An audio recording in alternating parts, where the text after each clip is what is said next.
3년 전의 일입니다. 당시 내게는 사귄 지 3년이 된 남자친구가 있었습니다. 성격은 서로 정반대였지만 사이도 좋았고 서로가 서로를 존중하는 사이였습니다.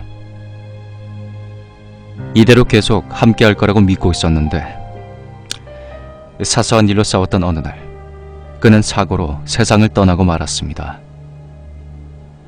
면식이 있던 그의 부모님에게 전화를 받고도 한동안은 이해가 되지 않아서 그저 멍하니 앉아있을 뿐이었죠. 정신을 차리자 부모님 손에 이끌려 병원에 와 있었습니다. 얼굴에는 별다른 상처가 없었던 것만은 확실히 기억납니다. 그리고 그 이후로부터 상당 기간 기억이 단절되어 있습니다. 그래서 이 기간 동안의 이야기는 부모님에게 전해들은 이야기입니다. 당시 나는 이따금씩 조용히 눈물을 흘리곤 했다고 그렇게 합니다. 병원에서 남자친구를 보고 통곡한 건 외에는 그저 멍하니 앉아있기만 했다고 합니다. 너무 얌전해서 오히려 주변 사람들이 조마조마할 정도였다고 하니까요. 며칠이 지나도 그런 상태가 이어졌기에 부모님은 일단 회사에 연락을 하고 날 집으로 데려왔죠. 겉으로 보기에는 별다른 게 없어서 말을 건네면 대답도 하고 밥도 조금이나마 먹긴 하는데 분명히 어딘가 멍한 느낌이 나다라는 것입니다. 속이 텅 빈 느낌이랄까? 현실과 한참 떨어져 있는 것 같은 그런 모습이었다고 합니다. 부모님은 일찍 잠자리에 드시고 한번 잠이 들면 깊게 주무시기에 한밤중에 내가 방에서 뭘 하고 있는진 잘 몰랐었다고 합니다. 다만 우연히 잠을 자다가 깨서 방 앞을 지나갈 때면 되게 컴퓨터를 하고 있었답니다. 아무튼 뭐라도 할 기운이 있다니 다행이라는 생각뿐이었다고. 그런데 사고제를 목전에 둘 무렵 남자친구 어머니가 우리 집에 전화를 했습니다. 요새 그 아이는 어떻게 지내고 있나요? 조금 말하기 힘든 기색으로 그렇게 물었다고 합니다.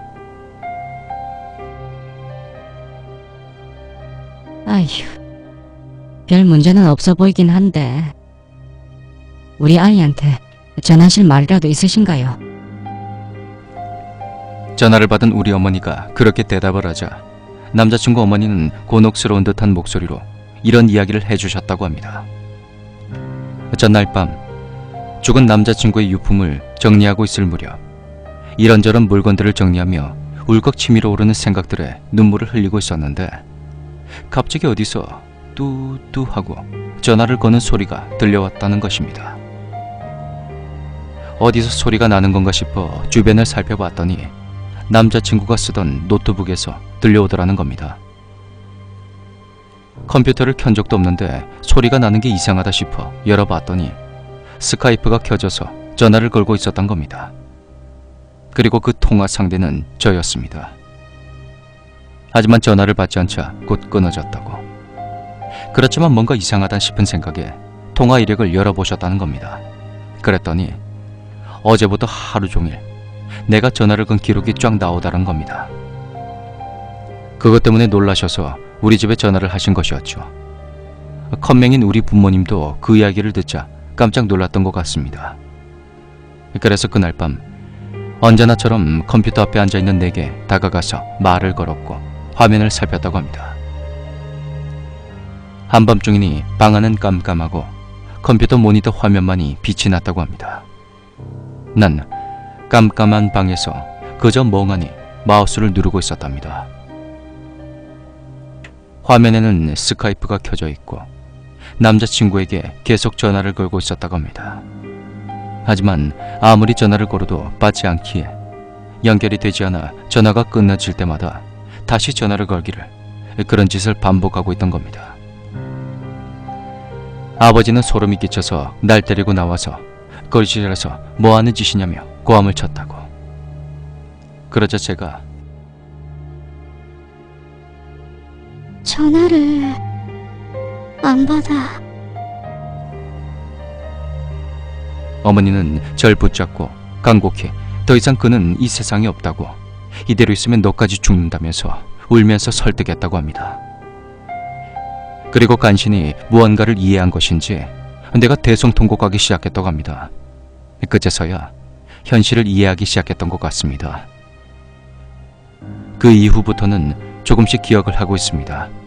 아마 너무 갑작스럽게 이해할 수 없는 일에 부딪히다 보니까 혼자서는 이겨낼 수 없어서 남자친구에게 매달리려 했던 것 같습니다. 자주 그렇게 통화를 하기도 했고, 남자친구는 워낙에 박식한 사람이라 이것저것 물어볼 수 있는 믿음직한 사람이었으니까요. 괴담이라고 해서 이야기를 올리긴 했지만 돌이켜보면 이상한 일이라곤 분명 꺼져있던 남자친구 노트북이 혼자 켜져서 내게 전화를 했었다는 것뿐입니다. 나중에 내 계정을 살펴봤더니 확실히 통화 이력은 남아있었습니다. 다만 한밤중에 계속해서 죽은 남자친구에게 전화를 하고 있는 내 모습과 남자친구 계정에 찍혀있던 통화 이력이 더 무서웠습니다. 나 자신이 얼마나 무너져 있었는지를 실감했달까. 제멋대로인 해석이지만 그에게서 걸려왔던 전화는 그저 죽은 자신의 그림자만을 쫓는 내 모습이 안타까웠던 남자친구가 사고제 전 마지막으로 가족들에게 그 사실을 알려주려 했던 건 아니었을까 합니다. 끝까지 걱정을 끼치고 신경 쓰게 하는 한심한 여자친구를 위해서 말이죠. 단순히 노트북의 오작동일지도 모르겠지만 나중에 그의 무덤에 성묘하러 갔을 때 마음껏 고맙다고 이야기를 하고 왔습니다. 쓸데없는 첨언일지도 모르겠습니다만 가족이든 연인이든 친구든 지금 함께하는 사람을 소중히 여겨주십시오. 난 그와 싸우고 잔뜩 화를 낸 다음 사과조차 못한 걸 지금까지 후회하며 살고 있습니다. 바로 며칠 전이 그의 길이었습니다. 이제야 난 겨우 그를 제대로 돌아볼 수 있게 된 것 같아요. 그래서 지난 몇 년간 옆에서 날 계속 지지해줬던 친구에게 결혼을 전제로 한 고백을 받아들이려 하고 있습니다. 이렇게 내 생각을 글로나마 정리해두려고 합니다. 길고 시시한 이야기였을지도 모르겠지만 누군가에게는 꼭 들려주고 싶었어요.